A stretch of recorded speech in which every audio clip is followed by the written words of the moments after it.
सवित्रीभिर्वाचां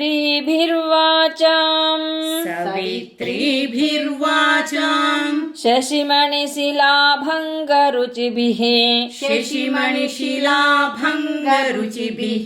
वशिन्याद्याभिस्त्वां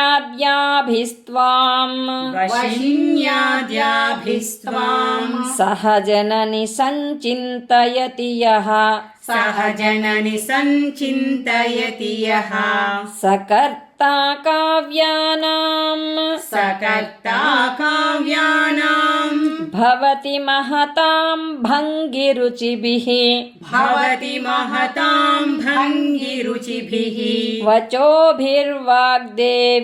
वदनकमलामोदमधुरैः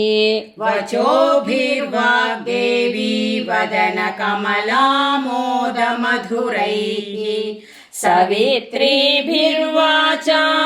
शशिमणिशिलाभङ्गरुचिभिः वशिन्याद्याभिस्त्वां सह जननि सञ्चिन्तयति यः सकर्ता काव्यानां भवति महतां भङ्गिरुचिभिः वचोभिर्वाग्देवी वदनकमलामोदमधुरैः।